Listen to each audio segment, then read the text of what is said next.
एक दिन की बात है। एक साधु गांव के बाहर वन में स्थित अपनी कुटिया की ओर जा रहा था। रास्ते में एक बाजार पड़ता था।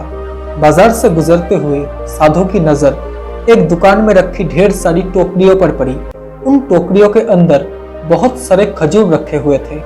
खजूर देखकर साधु का मन ललचा गया। उसके मन में खजूर खाने की इच्छा जाग उठी, लेकिन उस समय उस साधु के पास पैसे नहीं थे। उसने अपनी इच्छा पर नियंत्रण रखा और अपनी कुटिया की ओर चल पड़ा।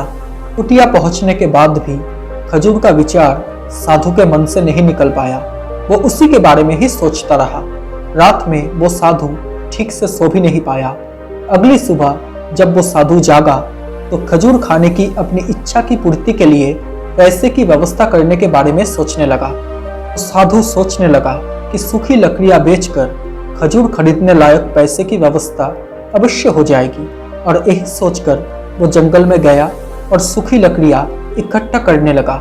काफी लकड़ियां एकत्रित कर लेने के बाद उसने उसका गट्टर बनाया और उसे अपने कंधे पर लेकर बाजार की ओर चल पड़ा। लकड़ियों का गट्टर काफी भारी था, जिसे उठाकर बाजार तक की दूरी तय करना आसान नहीं था, लेकिन साधु चलता गया। थोड़ी देर में साधु के कंधे में दर्द होने लगा, इसलिए विश्राम करने के लिए वो साधु एक स्थान पर रुक गया। थोड़ी देर विश्राम कर लेने के बाद वो साधु फिर से लकड़ियां उठाकर चलने लगा। इसी तरह रुक रुक कर किसी तरह वो लकड़ियों के गट्टर के साथ बाजार पहुंचा। बाजार में उसने सारी लकड़ियां बेच दी। अब उसके पास इतने पैसे इकट्ठे हो गए जिससे वो खजूर खरीद सके। वो साधु बहुत प्रसन्न हुआ और खजूर की दुकान में पहुंचा। सारे पैसों से उस साधु ने खजूर खरीद लिए और वापस अपनी कुटिया की ओर चल पड़ा। कुटिया की ओर जाते जाते उस साधु के मन में ये विचार आया कि आज मुझे खजूर खाने की इच्छा हुई। हो सकता है कल किसी और वस्तु की इच्छा हो जाए। कभी नए वस्त्रों की इच्छा हो जाएगी, तो कभी अच्छे घर की इच्छा हो जाएगी, कभी पत्नी और बच्चों की, तो कभी पैसों की। मैं तो एक साधु व्यक्ति हूँ, इस तरह से तो मैं इच्छाओं का दास बन जाऊंगा। ये विचार आते ही साधु ने खजूर खाने का विचार अपने मन से त्याग दिया। उस समय उस साधु के पास से एक गरीब व्यक्ति गुजर रहा था।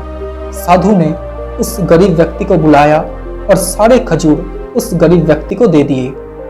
इस तरह से वो साधु खुद को इच्छाओं का दास बनने से बचा लिया।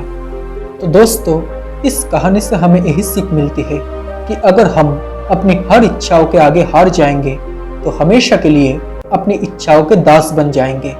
मन चंचल होता है, उसमें रह रहकर इच्छाएं उत्पन्न होती रहती है, जो उचित भी हो सकती है और अनुचित भी हो सकती है। ऐसे में इच्छाओं पर नियंत्रण रखना आवश्यक हो जाता है। सोच विचार करके इच्छाओं के अंकलन के उपरांत ही उनकी पूर्ति के लिए कदम बढ़ाने चाहिए, तभी जीवन में सफलता प्राप्त होती है। हमें इच्छाओं का दास नहीं बनना है, बल्कि इच्छाओं को अपना दास बनाना है। दोस्तों, आपको ये कहानी कैसी लगी? अगर अच्छी लगी हो तो प्लीज़ इस वीडियो को एक लाइक कर देना। साथ ही अगर आप मेरे चैनल में नए हो तो प्लीज़ इस चैनल को सब्सक्राइब करके नोटिफिकेशन बेल आइकॉन को ऑन कर लेना, ताकि जब भी मैं ऐसा कोई वीडियो बनाऊँ तो सबसे पहले आप तक नोटिफिकेशन पहुँच जाए। Thank you so much guys for watching this video. Stay happy, stay blessed. Bye.